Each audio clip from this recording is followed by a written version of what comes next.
আমি একটা জিনিস প্রায় লক্ষ্য করে দেখি, সারাদিন যখন ফ্রি থাকবো তখন একটাও কেউ ফোন করবে না, Oh my god. একটাও কেউ এসএমএস করবে না। Oh my কিন্তু আমি god. যখন প্রচণ্ড ব্যস্ত থাকবো তখন ফোনের উপরে ফোন, মেসেজের উপরে মেসেজ।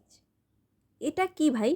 যখন ফোনটা রেখে দিয়ে বাচ্চার কাজ করতে যাবো তখন ফোন, ফোনটা রেখে দিয়ে বাথরুমে যাব তখন ফোন, ফোনটা চার্জে বসিয়ে দিয়ে রান্না করতে যাব তখন ফোন, আর যখন খাইতে বসবো তখন কত ফোন, কত এসএমএস বজ্ঞা করে মোবাইলে ঢুকে যাবে।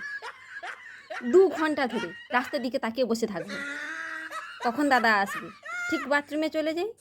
সেই সময় ডেলিভারি দাদা এসে সামনে এসে বলবে, দিদি কোথায়, বৌদি কোথায়। এতক্ষণ সময় পেয়েছিল না, এতক্ষণ আমি তার জন্য ওয়েট করে বসেছিলাম। আর রাতে যেদিন ঘুম পায় না সেদিন আমি কাউকে অনলাইনে দেখি না।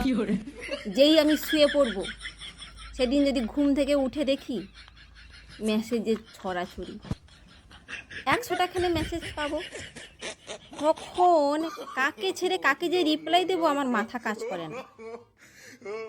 এরপর থেকে ফ্রি টাইমে ফোন করবি আর ফ্রি টাইমে এসএমএস করবি। ব্যস্ত যখন থাকবো তখন একদম ফোনও করবি না, এসএমএসও করবি না, এই আমি বলে দিচ্ছি।